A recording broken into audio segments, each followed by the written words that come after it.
Friends, आज हम बात करेंगे वृत्त के त्रिज्यखंड की कि वृत्त का त्रिज्यखंड क्या होता है और उसका क्षेत्रफल कैसे निकाला जाता है।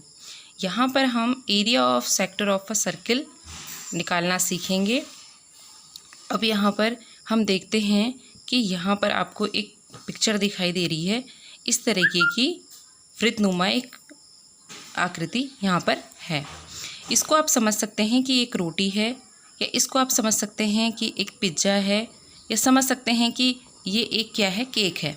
ठीक है, यानी कि ये क्या है, एक बिल्कुल वृत्ताकार आकृति का केक है, पिज्ज़ा है, बिस्किट है, आप कुछ भी से समझ सकते हैं एग्जाम्पल के लिए।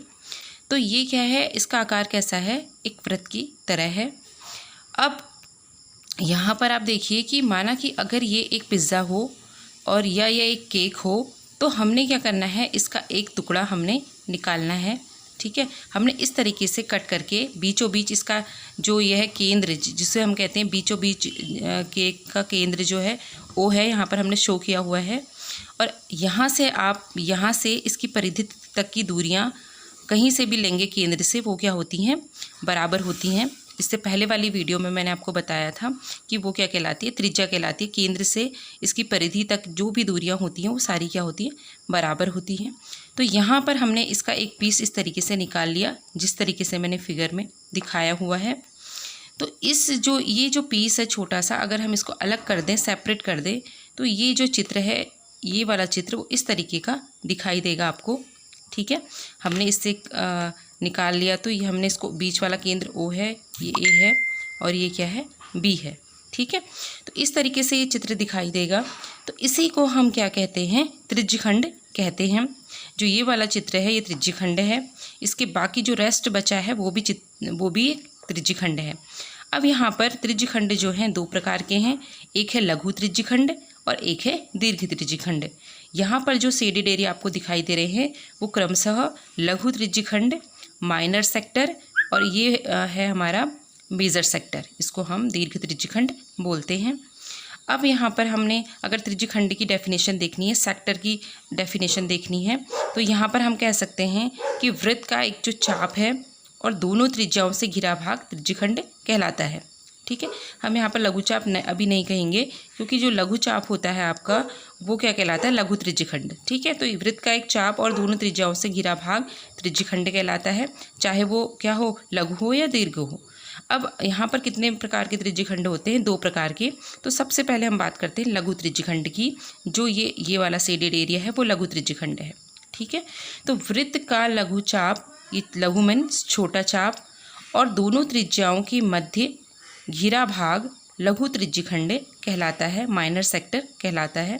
ये आप देख रहे हैं, ये त्रिज्या है OA, OB भी त्रिज्या है, और ये जो यहाँ पर इस तरीके से ये आकृति ये वाली दिखाई दे रही कर्व भाग, ये क्या है, चाप है। ठीक है, तो वृत्त का लघु चाप और दोनों त्रिज्याओं के मध्य घिरा भाग लघु त्रिज्यखंड कहलाता है, और इसी का क्षेत्रफल हमें ज्ञात करना है।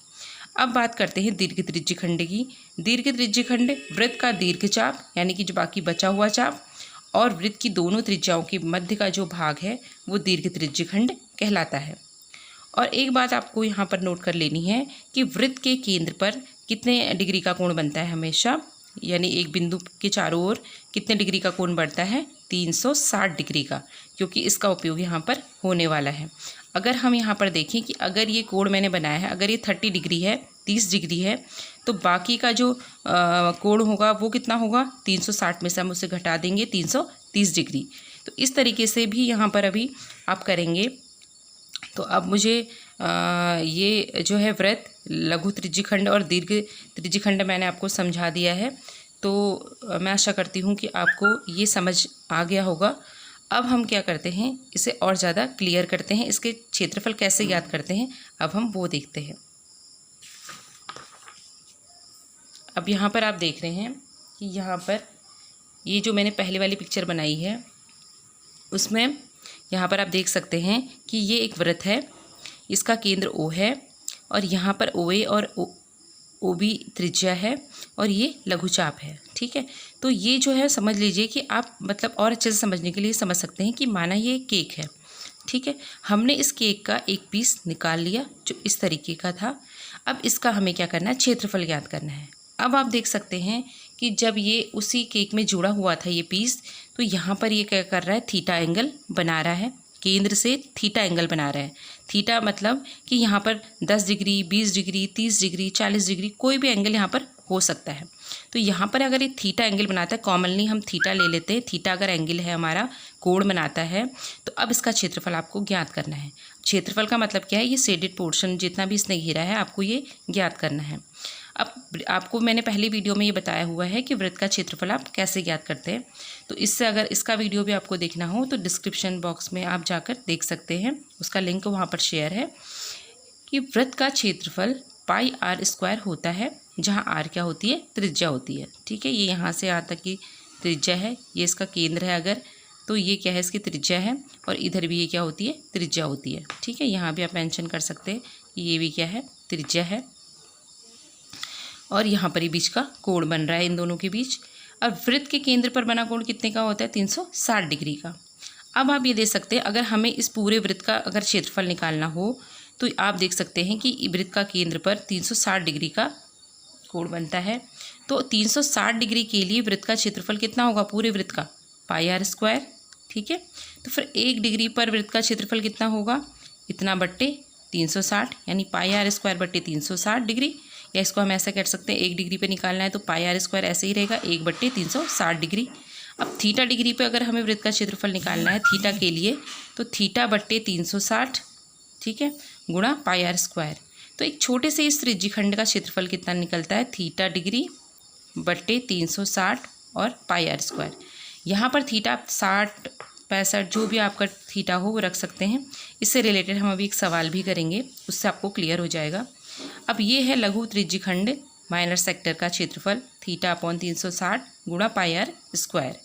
इसके बाद देखिए, अगर हमें दीर्घ त्रिज्यखंड का क्षेत्रफल निकालना है तो हम क्या कर सकते हैं, पाई आर स्क्वायर पूरे वृत्त का है, और बाकी जो रेस्ट भाग है उसका निकालने के लिए हम क्या कर सकते हैं, लघु चाप को घटा देंगे, इतना घटा देंगे तो बाकी भाग का निकल जाएगा।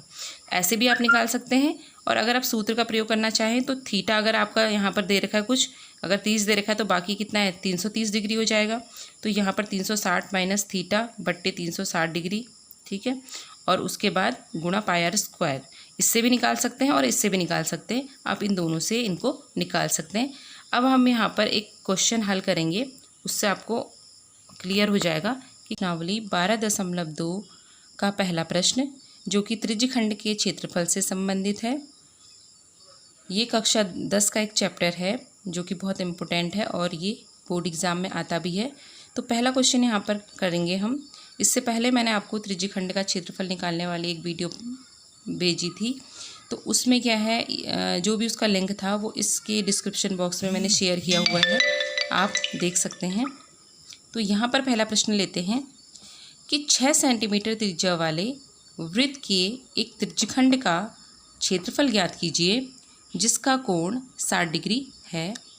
अब आपको देखिए क्या दिया हुआ है, एक वृत्त दिया हुआ है, उसका केंद्र हम O मान लेते हैं, ठीक है, बीचों बीच जो पॉइंट होता है वो O है, और वहाँ से त्रिज्या है उसकी 6 सेंटीमीटर है। तो इधर की ओर भी त्रिज्या 6 सेंटीमीटर होगी, और कहीं भी परिधि तक जितनी भी हम लाइन खींचेंगे वो सारी कितनी होंगी, 6 सेंटीमीटर। और उसके जो है वो त्रिज्यखंड, आपको समझ में आ गया कि त्रिज्यखंड क्या होता है, ठीक है। तो वो क्या कर रहा है, केंद्र पे 60 डिग्री का कोण बना रहा है। तो मैंने बोला था कि यहाँ पर जो वृत्त की त्रिज्या है उसको हम R से शो करेंगे, ठीक है। R आप कैसे भी बना सकते हैं, आप R ऐसे भी बना सकते हैं और ऐसे भी। तो 6 सेंटीमीटर यहाँ पर वृत्त की त्रिज्या है। त्रिज्यखंड के द्वारा केंद्र पर बनाया गया कोण कितना है, 60 डिग्री का है, ठीक है, 60 डिग्री है। अब तो त्रिज्यखंड का क्षेत्रफल का सूत्र क्या होता है, थीटा बट्टे 360 डिग्री गुणा पाई आर स्क्वायर। तो 60 अपॉन, यहाँ पर थीटा का मान कितना है, 60 है, ठीक है। थीटा मीन्स मैंने आपको बताया था कि आप अपने अकॉर्डिंग करिएगा, क्योंकि जो क्वेश्चन में दिया होगा वो रखेंगे। 60 डिग्री है यहाँ पर, तो 60 अपॉन 360 गुणा 22/7 गुणा 6 गुणा 6, इस तरीके से। अब आप इसको काट सकते हैं, ठीक है। कैसे काटेंगे आप, ये देखिए 60 है, 60 क्या है इसका जीरो, ये जीरो से ये जीरो आप काट लीजिए, फिर 6 का पहाड़ा लगाइए, 6 कम 6, 6 छक्का 36, 1/6 आ गया।